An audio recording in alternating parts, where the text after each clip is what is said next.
นะโมพุทธายะสิทธัง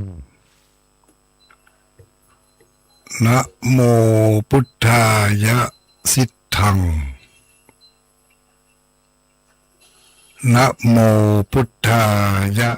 สิทธัง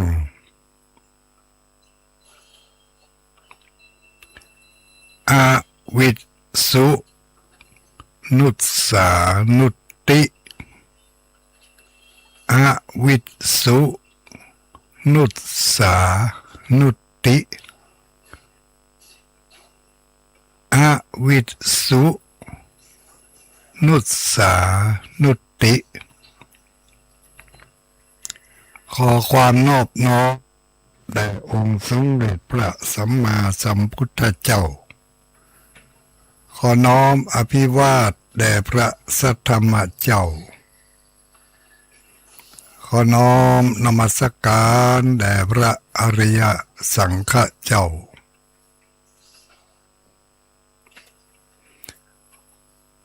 ขอถวายความเคารพมายังท่านพระคุณเจ้าท่านเจ้าคณะพระสังฆาธิการท่านครูบาอาจารย์พระสงฆ์องค์สังฆเจ้าทุกรูปทุกตนทุกองค์เจริญสุขเจริญพรอรุณสวัสดิ์มายังอุบาสกอุบาสิกาผู้มีบุญทั้งหลายทุกผู้ทุกคน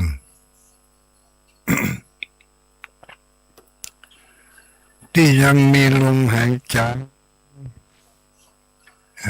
ที่ยังไปได้มาได้ที่ยังกินได้นอนได้รับได้ทุกคนเรียกว่าผู้มีบุญเนาะเอาทั้งหลายผู้มีบุญจะบุญนักบุญน้อยอันนั้นก็ทำเรื่องหนึ่งแห่งขั้นตอนหนึ่งขั้นตอนแรกนี้ทุกคนมีบุญที่ยังมีโอกาสลืมตาอ้าปากมืนตาอ้าปากครับหูสภาพแวดล้อมเย็นร้อนอ่อนแข็งเนาะเจ้าวันนี้ขยับมาจาก เจ้าของวันวานตัววานนี้ก็ผ่านไปวันนี้ก็ก้าวเข้ามาอีก1 วันก้าวเข้ามาอีก1 วันมีบุญมีวาสนาที่ยังได้ตื่นเช้ามาล้างใจได้ระลึกคิดถึงพุทธานุภาพธรรมานุภาพสังฆานุภาพเป็นที่มั่นที่ยึดที่เหนี่ยวเป็นสรณะที่พึ่งของเราต่อไปเมื่อโอกาสมาถึงอย่างนี้แล้วที่ว่าเรายังโชคดีมืนตาอ้าปากได้ยังคิดได้ก็อย่าลืมเพิ่มบุญใหม่ต่อบุญเก่าที่อยากให้เราได้มีอายุมั่นยืนยาวมาจนถึงทุกวันนี้วันนี้ก็เป็นวันโชคดีอีกวันหนึ่งเปิดโอกาสให้เราได้สร้างคุณงามความดีได้ทำบุญทำกุศลได้สร้างสาธารณประโยชน์เนาะกับ ตัวเก่าของเฮาเอง แล้วก็ฮื้อกับคนรอบๆตัวใกล้ๆเฮามีโอกาสที่เรียกว่าจัดการเนาะจัดการกับความเป็นอยู่ของจะมีความสุขก็จะมีความทุกข์ก็จะม่วนจะงันก็เปิ่นกาหรือว่าจะมุนมองต้องเศร้ากาวันนี้วัดกัน วัดกันโดยเริ่มต้นตั้งแต่เจ้ามาเดี๋ยวนี้มันบ่เจ้าแล้วมันขวายแล้วเนาะก็ตั้งแต่เจ้าลูกจากที่นอนมาอารมณ์ดีไหมชื่นใจไหมมวนอกมวนใจไหมดีใจไหมถ้านึกถึงว่าโอ้เขายังมีลมหายใจอยู่เขาก็ดีใจดีอกดีใจวันนี้วันที่28วันอาทิตย์ที่28แล้วเนอะ จะเสี่ยงเดือนทำแล้วนี่เนาะยัง2 วันอากาศเดือนนี้มี30 วันเดือนลงท้ายโดยยนต์มี30 วันแล้วก็เดือนเมืองก็ใกล้เคียงกันให้เป็ดกันไปวันเดียวเดือนเมืองก็15 ค่ำวันที่29วันผูกเลยนะกลางเดือนนับหนึ่งค่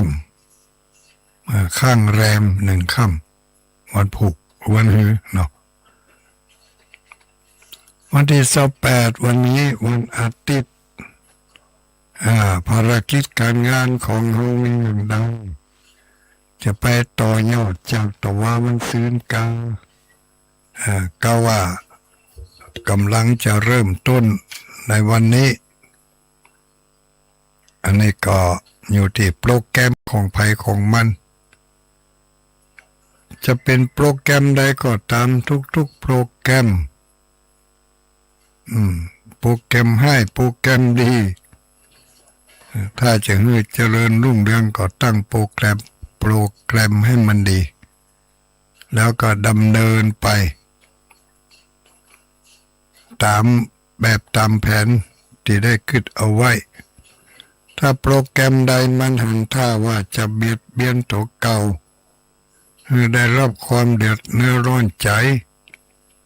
เบียดเบียนคนอื่นให้ได้รับความลำบากให้ได้ความทุกอกทุกใจทุกกายก็หาทางหลีกเลี่ยงพอแล้วบัดเนี้ยบ่ทำอย่างนั้นเพราะจะได้หรือเฮาทำอย่างใดไว้กับไผผลสะท้อนมาเฮาก็จะได้อย่างนั้นเหมือนกับที่เฮาได้ทำกับเขาเอาไว้บ่วันนี้ก็วันหน้าวันใดวันหนึ่งเมื่อได้ทำลงไปแล้วยัญจะกโรติกายเยนะวาจายะอุทเจตสาการกระทำของเราทางกายทางวาจาทางใจย่อมจะเป็นสมบัติของเราต่อไปทุกอย่างดังนั้นใครอยากจะได้สมบัติที่ดีจงตั้งอกตั้งใจละเว้นสิ่งที่มันบ่ดีเหี่ยลดหย่อนผ่อนลงให้พ่อง เอารัดเอาเปรียบเปิ่นกานี่เนาะเบียดเบียนเปิ่นกาโดยเอาความเหนือกว่าทางด้านกายภาพศักยภาพทางด้านความสามารถ ไปสร้างสิ่งที่บดีเอาเปรียบเปิ้นหันแก่ตัวหันแก่ได้อันนี้ก็ต้องลดลงเพื่อบ่ให้เราได้ถูกเอารัดเอาเปรียบในอนาคตต่างหน้าการการขายกล้าขายไล่ล่องต้องบ้านเตียวเมืองไปเหนือไปใต้การขายก็เอากำหุ้มกำไห้พอสมน้ำสมเนื้อจะไปขูดรีดบีบเกินไปก็จะทำให้เรามีความสุขอกสุขใจที่เราได้อำนวยความสะดวกให้แก่ผู้อื่นได้รับความเอื้อเผื่อแผ่จากเราเปิ้นก็มีความง่วนใจทราบซึ่งในน้ำใจไมตรีที่มีต่อเราที่มีต่อเขามันกินบะเสี่ยงกินบะมดกินอย่างนี้กินด้วยความม่วนใจเอาด้วยความสบายเอามาแล้วบัดตุกอกบัดตุกใจก็รักษาไว้ซึ่งคุณงามความดีต่างๆมันชำระสะล้างความบดีทางกายกรรมทางวจีกรรมทางมโนกรรมกรรมสามอย่างเนี่ยกายกรรมวจีกรรมมโนกรรมมันเป็นช่องทางที่จะให้ความสุขความสบายหรือว่าความทุกข์ยากลำบากแก่เราบางทีเราสลาใจนะน้อยเดียวบ่ได้ไปเป็นก่อหรือบางทีก็บอกว่าก็เฮาก็ตึงอย่างอี้มาแต่เหมือนแล้วลูกยังบ่หันมันเป็นหยังพอมันเป็นเข้ามาแล้วลืมไปแล้วว่าตัวเองได้เนี่ยอันอย่างไหวกึดบ่ป้าแล้ว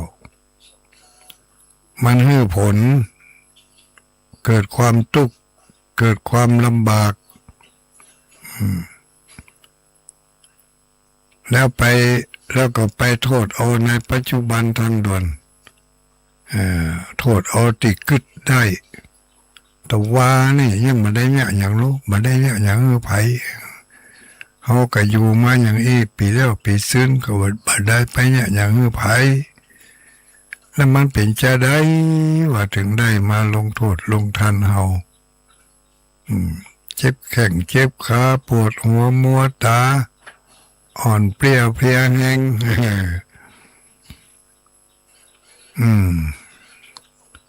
มีโรคภัยไข้เจ็บ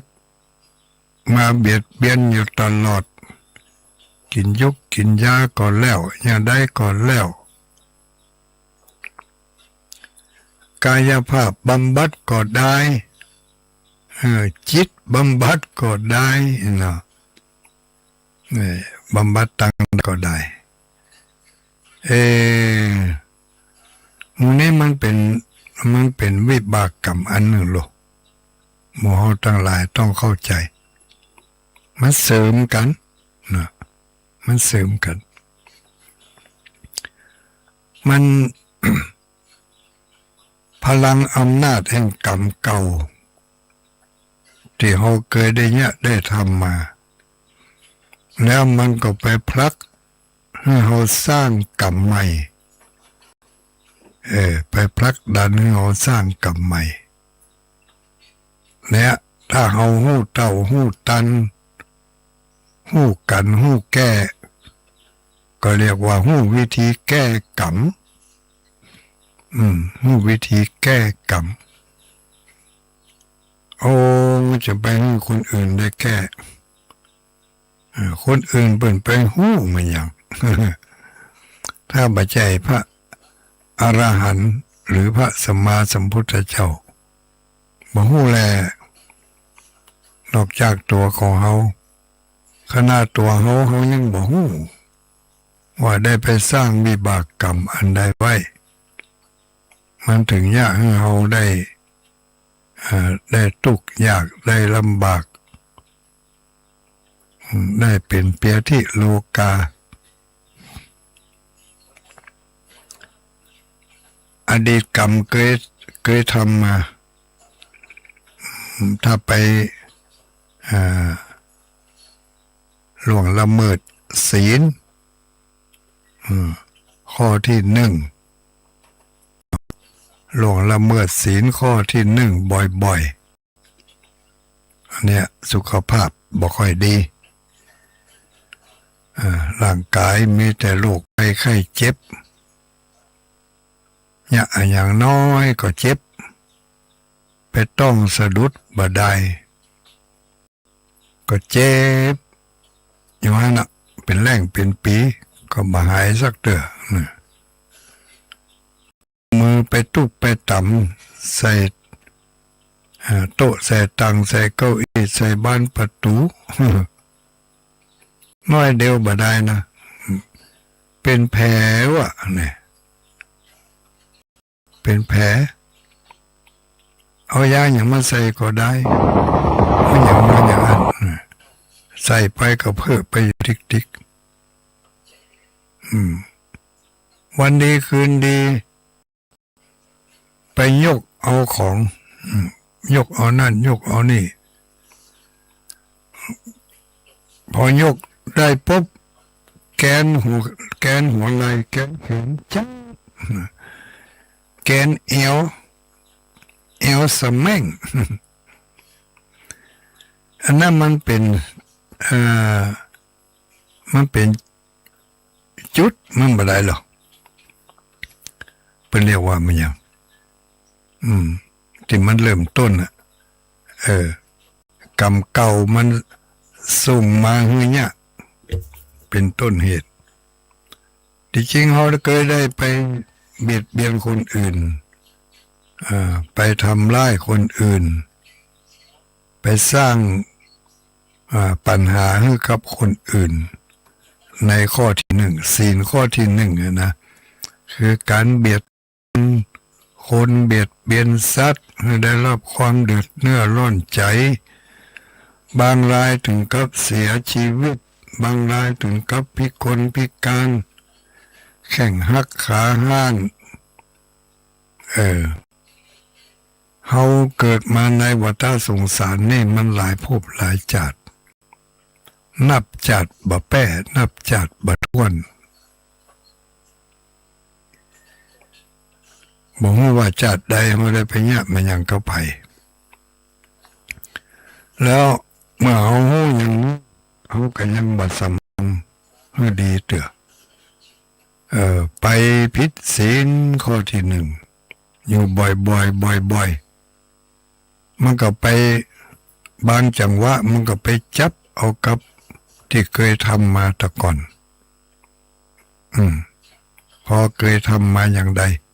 ถ้าเอาไปเนี่ยทำกรรมหนึ่งอันนั้นแหละจุดประกายที่จะทำให้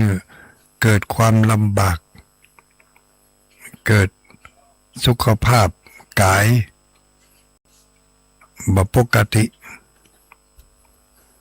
เจ็บเป็นเย็นอุ่น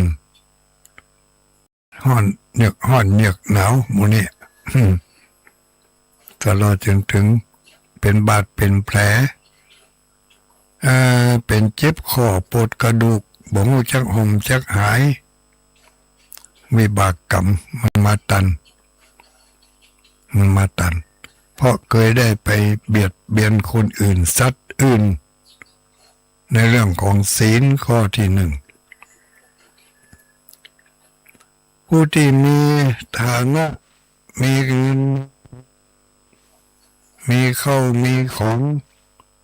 รับมรดกมาจากพ่อจากแม่จากบรรพบุรุษแต่การบริหารทรัพย์สมบัติเหล่านั้นเป็นไปด้วยความยากลำบากเหลือเกินลงทุนไปเท่าใดก็ขาดทุนบ่ได้กำไรมีแต่จะขาดไปเสี่ยงไป เออมรดกที่ได้รับมาจากพ่อจากแม่เป็นสมบัติที่จะเป็นเป็นเรียกว่าเป็นอย่างเป็นสมบัติที่เคลื่อนที่ได้และเคลื่อนที่บ่ได้ที่เคลื่อนที่ได้ก็สมบัติที่ลอยตัวอยู่เนาะเข้าของเงินทองของกินของใจ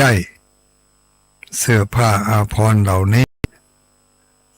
เมื่อพ่อแม่ยังอยู่แต่งเนื้อแต่งตัวพิ้งพ่นเอาจะกินอันยังได้กินทุกอย่างตามใจมู่พอเปิ่นสิ้นบุญไปแล้วก็น่าก็เป็นเริ่มเป็นสมบัติของเฮาแล้วหรอกได้รับมาจากบรรพบุรุษของเฮากินไปใจไปบริหารไปอย่างมันไปอยู่ติ๊กเผลอโดนยุโดนหลอกแถมโดนต้มโดนตุนแถมไปลงทุนลงหอนแทนที่จะได้กำไรกับขาดทุนยับเยินปลายบะปอนกดบัตรกฎหมายเอาเข้าไปเนี่ยเป็นทำในทางที่บดีเป็นสีเทาสีส้มสีแดงยำหูมันที่เขาว่ากันปัจจุบันเนี่ยเอาไปเนี่ยอย่างนั้นคิดว่ามันจะได้ง่ายได้เว้ยได้นักพอเอาไปเนี่ยพบเสี่ยงทุนยังบ่พอติดคดีความทันเอาเสี่ยงจมบ่อยจมพ่อยเหล่านี้ศีลข้อที่2เกิดมาจากศีลข้อที่2ตั้งต้นให้คิดนะญาติโยมทั้งหลายคิดเอาคนเดียวนอกนั้นติดไปเนี่ยคือเปิ้นผิดหวังเนี่ยเปิ้นตกเข้าเสียของเนี่ยเปิ้นจุเปิ้นลงทุนลงหอนแล้วตัวเองเกิดการยักยอกหรือว่าเกิดการเอารัดเอาเปรียบในลักษณะที่ว่าไปเอาเปรียบที่เป็นที่กู้การลงทุนของเขาที่เป็นหู้เต่ามาถึงการเนาะแต่เขาเอาความฉลาดของเขาไปเอารัดเอาเปรียบเป็นมาถึงภพนี้ชาตินี้ก็ต้องโดนเอารัดเอาเปรียบโดนช่อโดนโกงลงทุนไปก็จมอย่าว่าแต่ทุนหอนทางด้านเงินทองแม้กระทั่งการลงทุนลงหอนทางด้านทุกด้านนะอย่างที่เป็นว่าทางด้านเกษตรกรรมเนาะเอาไปลงทุนลงหอนทางด้านการเกษตรทุ่มลงไปเปิ่นบอกอย่างใดก็เนี่ยไปเปิ่นชวนเนี่ยอย่างเนี่ยไปหวังจะได้กำไรจากทางด้านการเกษตรกรรมเปิ่นเนี่ยตัวเนี่ยเปิ่นทำตัวทำเปิ่นเนี่ยเปิ่นได้ตัวทำตัวจมเหมือนเปิ่นอันนี้ก็เกิดมาจากการผิดศีลข้อที่2บัดสำรวมบัดระมัดระวังบัดอดทนอดกลั้นหันแก่ความขี้โลภโมโทสันใครได้อย่างใดมันง่ายบอกว่าจะเป็นการเอารัดเอาเปรียบเปิ้นก็เนี่ยไปบัคิดหน้าคิดหลังบ่ได้ล้างหน้าด้วยน้ำใสบ่ได้ล้างใจด้วยน้ำธรรมเนี่ยจะได้เขาจะได้เอารัดเอาเปรียบเป็นหมู่นี่ไปนำเนินชีวิตทางด้านใดก็ตามเป็นไปด้วยความยากลำบาก เพราะผิดศีลข้อที่สองข้อที่สองว่าจะได้ก็หู้กันอยู่เนาะเอามาจุดประกายให้หมู่เฮาทั้งหลายได้คิดว่าถ้าจะเป็นอย่างอันก็หาเนาะอันนี้ระมัดระวังกันเขาไว้เรื่องศีลเรื่องธรรมศีลถ้ารักษาบดีมาได้สำนึกตรึกตรองผลลัพธ์ออกมาก็คือ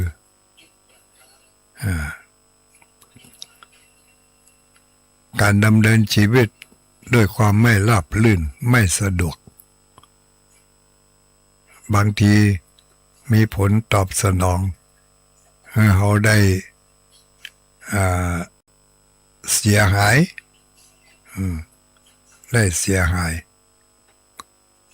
ดังนั้นจึงเป็นสิ่งจำเป็นต้องมาทบทวนกัน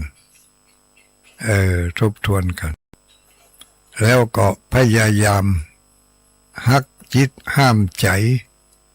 เมื่อมันไปไปทำเพิ่มเติมโทษที่มีอยู่แล้วให้มันหนักขึ้นก็อย่างที่ว่าเนาะการดำเนินชีวิตมีสุขภาพร่างกายที่ดี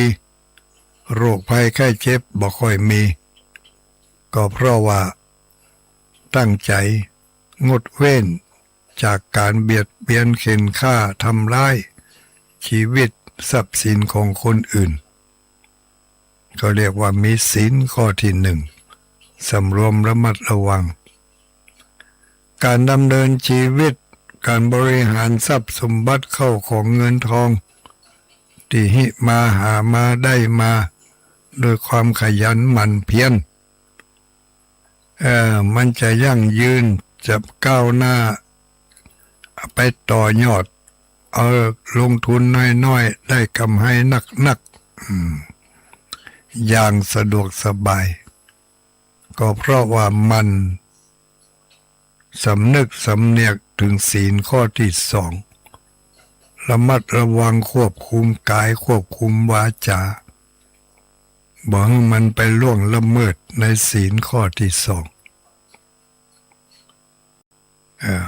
มันจะเป็นสมบัติ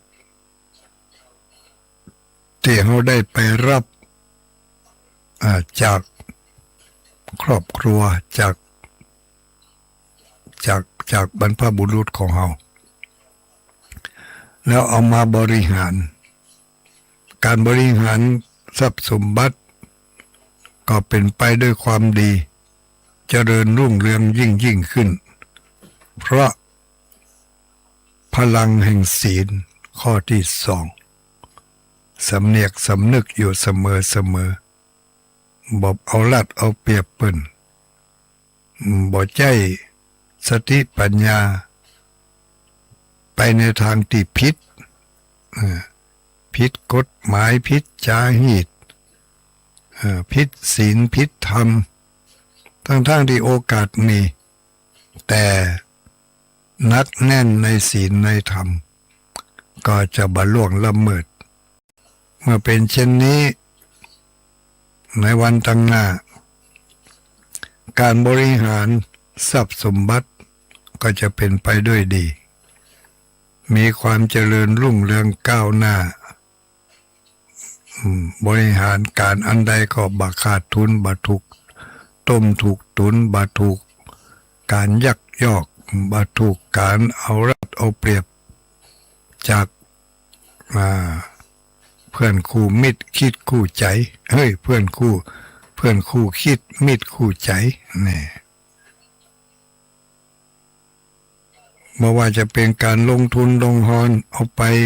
จัดการทางด้านการเกษตรกรรมก็จะเจริญรุ่งเรือง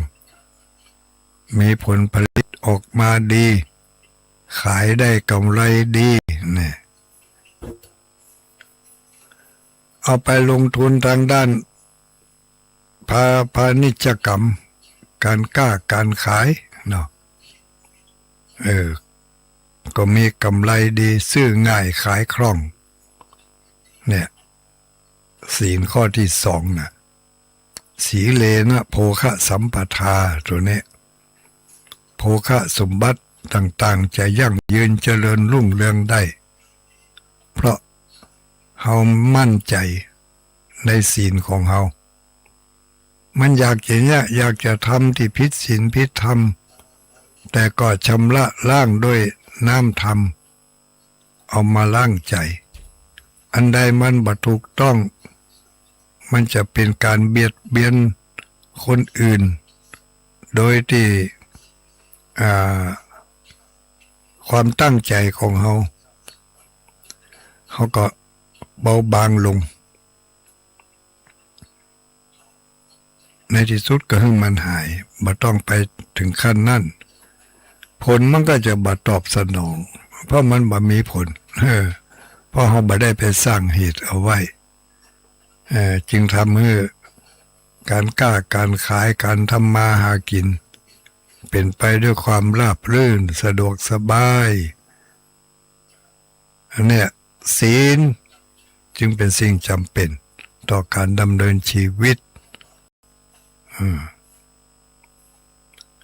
บางคนมีกู้รักกู้ครองเสาะหาแฟนเสาะหาแฟนเสาะหากู้ฮักเสาะหาเพื่อนที่จะมาเป็นกู้ชีวิตบางคนก็มีความเจริญรุ่งเรืองผัวเดียวเมียเดียวอยู่ตั้งแต่อยู่ด้วยกันมาให้อาก้าขายทำการอันใดก็เจริญกั้นกุ้งรุ่งเรืองถึงสองเบื้องเฟื่องฝ่ายมีความซื่อสัตย์ต่อกันบ่มีลักอกลักใจบ่มีไปมีน้อยมีใหญ่นอกบ้านนอกจองก็เพราะว่าเขาเคยซื่อสัตย์ต่อกันมาเคยซื่อสัตย์บ่มีวิกลวิการทางด้านสุขภาพกายสุขภาพใจ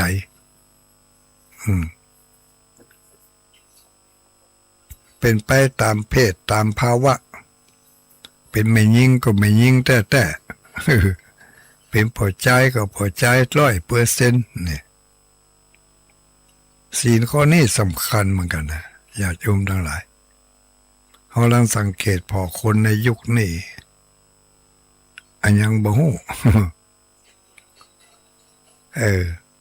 ไม่ยิ่งฮู้พอใจฮู้เอาไปเอามาไม่ยิ่งก็แต่งงานกับไม่ยิ่งพอใจก็แต่งงานกับพอใจสับสนวุ่นวายกันไปหมดก็เพราะเขาเคยทำเหตุสร้างเหตุอย่างนั้นมาจิตใจมีความมกมุ่นคลุ่นคิดอยู่แต่เรื่องกามราคะจึงบ่ปลดบ่ปล่อยบ่งบ่วางผิดหูถูกหุบบ่หัวเอาถูกใจว่าความสำนึกความสำเนียกมันก็ตกอยู่ในวังวนของกามราคะเมื่อตกอยู่ในวังวนของกามราคะผู้ใจก็ใครเอาเปรียบผู้หญิงผู้หญิงก็ใครเอาเปรียบผู้ชายเอาใจตัวเก่าว่าโอกาสที่มันมีก็ถือโอกาสผิดศีลผิดธรรมผิดประเพณีผิดจริตหิดห้อยไปขาดการหักห้ามชั่งใจก็เลยบ่มีโอกาสตัดวงจรของกรรมตัวนั้นไปได้ปล่อยไปตามกรรมปล่อยไปตามเวรตามกรรมนิยะได้ทำมาอย่างใดถ้ามีการหักห้ามมีการชำระล้างมีการล้าง ล้างใจโดยน้ำแห่งพระสัทธรรมก็คือเอาความถูกต้องความดีความงามมาเป็นการดำเนินชีวิตระลึกนึกถึงอกเขาอกเราอยู่อย่างปกติสุขตามธรรมชาติมันก็บ่มีปัญหาที่ตามมาบ่ข้ามภพข้ามชาติมาถึงภพนี้ชาตินี้การดำเนินชีวิตคู่ในครอบครัวก็บ่มีปัญหาละหองละแห่งบางครอบครัวนี่ตั้งแต่เริ่มไปอยู่ด้วยกันทุกวันมีแต่มองกันในแง่ร้ายมีแต่ที่จะข่มกันด้วยอำนาจของโลภะโทสะโมหะหาทางที่จะข่มกันให้อยู่ในอำนาจให้อยู่ในความต้องการของตัวเองบอกว่าฝ่ายหญิงฝ่ายชายถ้าเป็นอย่างนี้อยู่ด้วยอำนาจของกิเลสตัณหาตัวร้ายมีการอยู่แบบข่มกันเนาะจะเอาชนะกันข้างเดียวฝ่ายที่หันว่าขืนต่อล่อต่อเถียงไปก็จะมีแต่ปัญหายุ่งยากก็เลยยอมพอยอมปุ๊บต่างนั่นก็ได้ใจมึงมาก้านกูแล้วมาก้านไผอย่างนี้เป็นครอบครัวที่หาความสุขบ่ได้อยู่กับบ้านบ่มีความสุขเอาไปเอามาออกนอกบ้านไปช่องทางมันเปิดก็ไปหาความสุขตามกิเลสตัณหาที่มันเรียกร้องนอกบ้านนอกจองก็เลยเกิดปัญหาขึ้นมาบ้านแตกสลายขาดลูกเต้าหลานเหลนเป็นผู้เขาเรียกว่าอย่างไรยะเฮือลูกยะเฮือหลานยะเฮือครอบครัวของตัวเองด้อยโอกาสว่าประจังเลยขึ้นหาบ่ป้าแล้วเป็นปัญหาว่าอันปัญหาครอบครัวอันนี้ก็เกิดมาจากอดีตเหมือนกันเคยเป็นเนี่ยครอบครัวของเพิ่นแตกแยกใส่ร้ายป้ายสีตำหนิติเตียนเหล่าขวัญเปิ่นพ่องไปป้ายสีเปิ่นพ่องสร้างเรื่องสร้างราวขึ้นมาเพราะเขาจังฝ่ายหนึ่งแล้วเขาไปทับถมอีกฝ่ายหนึ่งจังฝ่ายหนึ่งแล้วไปยุยงฝ่ายหนึ่งให้เกิดความรังเกียจรังงอนกันขึ้นมาในเมื่อผลมันสำเร็จแล้วผลอันนั้นแหละมันเนี่ยครอบครัวของเราในปัจจุบัน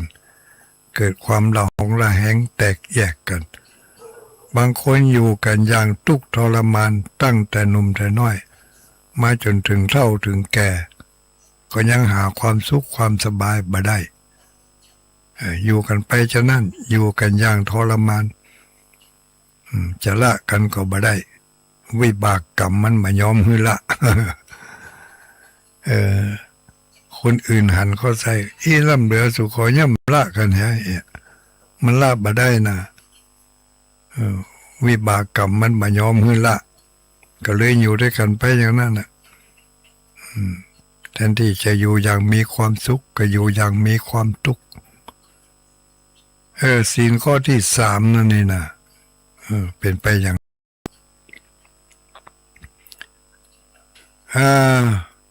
เอาว่ากันต่ออีกก่อนข้ออื่นๆข้อที่4ข้อที่5เนาะจุดประกายให้ขึ้นญาติโยมทั้งหลายเอาไปตีความเอาคนเดียวเนี่ยเอาไปต่อยอดขยายแล้วก็เอาไปเผยแผ่ให้ลูกให้หลานเขาได้ฮู้ว่าการผิดศีลผิดธรรมนะมันเป็นอย่างใดผลลัพธ์มันออกมาอย่างใดนะเนาะ จุดประกายให้ได้ข้อคิดไม่ใช่ว่ามาอธิบายจนท่องแกนหรือว่าจะให้เข้าใจโดยคำอธิบายนี่เป็นไปไม่ได้ภูมิปัญญาของผู้บรรยายนี่ของคนที่อู้นี่ไปบ่ถึงขั้นนั้นบ่ถึงขั้นที่ว่าจะไปแยกแยะอุปไมยเปรียบเทียบให้ได้หู้ได้หันจังแจ่มแจ้งนั่นหมดปัญญาตึกอีคนที่มีวาจาบสุภาพบอ่อนโยนเป็นนิสัยมาโดยตลอดคำอู้คำจาบาน่าฟังทั้งที่อู้ดีนั่นแหละแต่บาน่าฟังบาน่าฟังบาลื่นหูมีน้ำเสียงที่มันยากบาลื่นหูบาอยากจะฟังทั้งที่เรื่องดีนะบาอยากจะฟังบาน่าฟังอันนั้นนะผิดศีลข้อที่4แล้วนั่นข้อที่4มุสาวาทาเวรมณีเนี่ยข้อที่4นั้นมันมี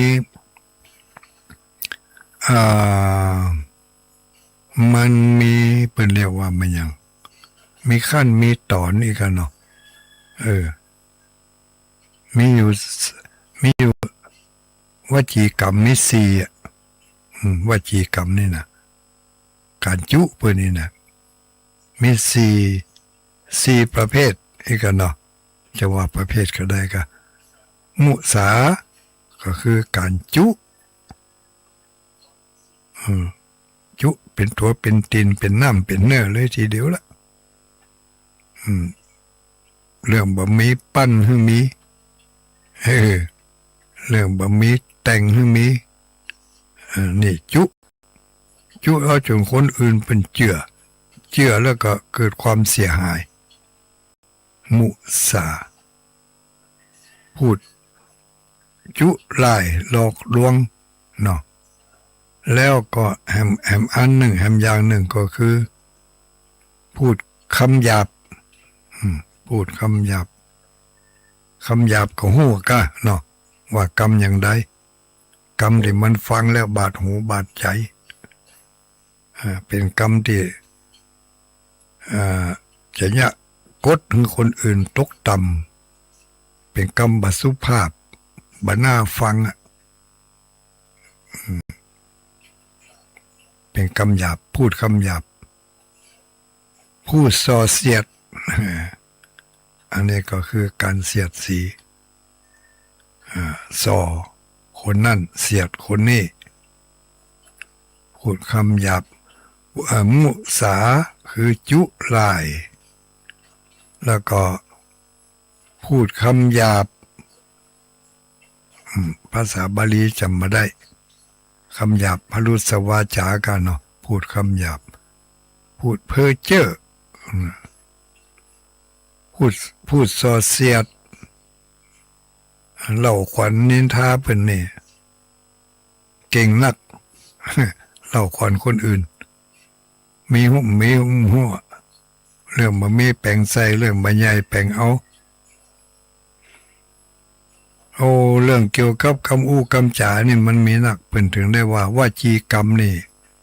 มันมี4ขั้นตอนกันที่ยะฮือพิษมีสี่บทบาทสี่เรื่อง4วิธีเนาะ4ช่องทาง1มุสา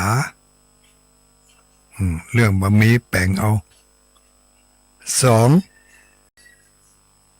มุสาแล้วก็ข้อ2วาจาหยาบคายพูดคำหยาบคิงฮาบาไออีกูมึงมันจะเป็นนิสัยขยับตลอดนั่นแหละพูดคำหยาบพูดคำหยาบมุสาจุลายข้อต่อไปพูดคำหยาบคำที่บรรณาฟังแล้วก็พูด สอเสียดอันนี้เล่าขวัญเสียดสีเปิ่นกันแนะกันแหนเรื่องจริงพ่องบะจริงพ่องสร้างขึ้นมาเอามาเสียดสีเนี่ยเปิ่นได้เนี่ยเปิ่นได้พิษกันเถียงกันมื้อนี้เปิ่นได้ตกละกรรมลำบากพูดสอเสียดเนาะแล้วก็พูดเพ้อเจ้อพูดเพ้อเจ้อนี่ก็ประเภทที่สี่เพ้อเจ้อนี่พูดคำอู้ไร้สาระบ่มีคำแต้มีแต่คำอู้เล่นเพิ่นถามก็อู้เล่นเพิ่นอู้แต้ก็อู้เล่นนะเผลอๆวันดีคืนดีสร้างเรื่องขึ้นมาอู้เล่นนะรวมความแล้วมุสาวาทาเวรมณีนี่ศีลข้อที่สี่นี่ศีลข้อที่สี่นี่จะเนี่ยผลสะท้อนย้อนมาให้เราได้รับสิ่งที่มันบัดจริงจังแม้แต่คำอู้คำจาจะไปแนะนำสั่งสอนบอกกล่าวให้ลูกให้หลานก็บ่มีความศักดิ์สิทธิ์ลูกหลานลูกศิษย์ลูกหาก็บ่อยาก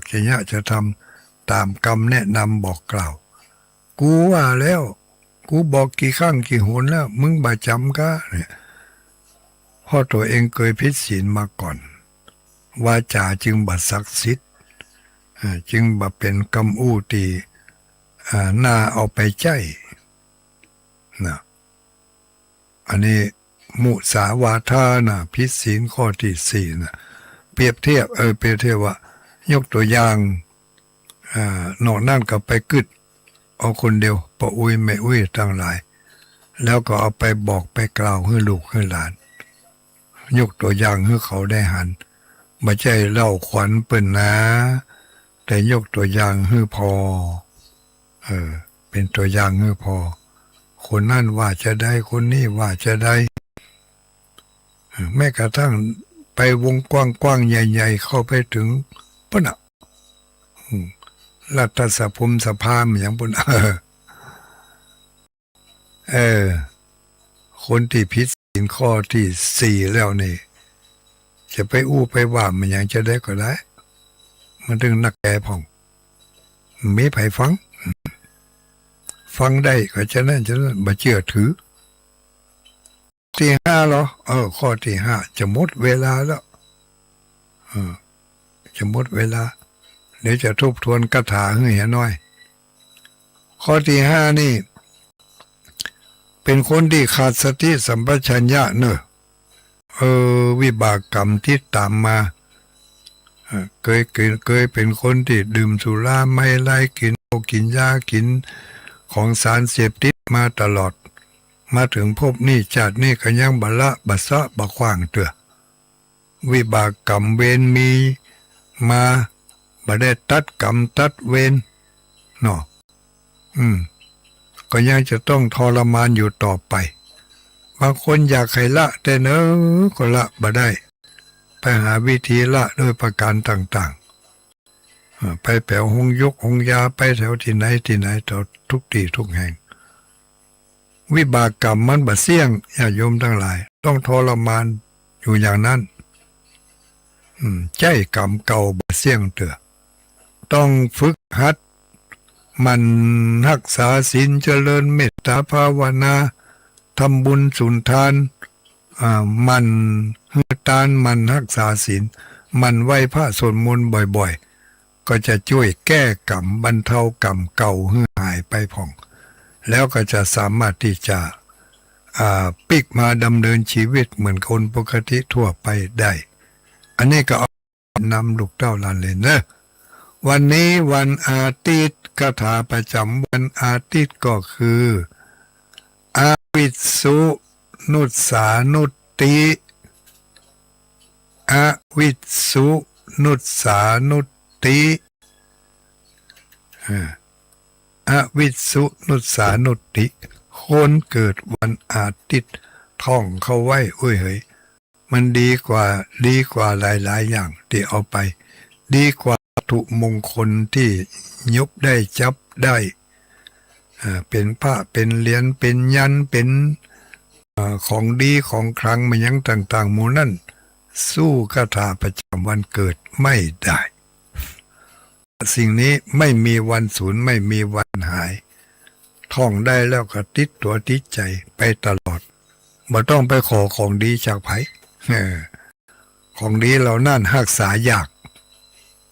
เอาไว้เหี่ยไว้หายเดี๋ยวก็ขโมยโจรจะมาเอาไปเอาอันนี้เลยคนเกิดวันอาทิตย์อวิสสุนุสานุติอวิสสุนุสานุติไปเรียมเนอะวันที่12ปะกันที่ห้วยงูในมีการยกยอดชัดเจดีย์สำหรับวันนี้ขอความสุขความสวัสดีจงมีแก่ท่านทั้งหลายทุกผู้ทุกคนอายุวันโนสุขังพลัง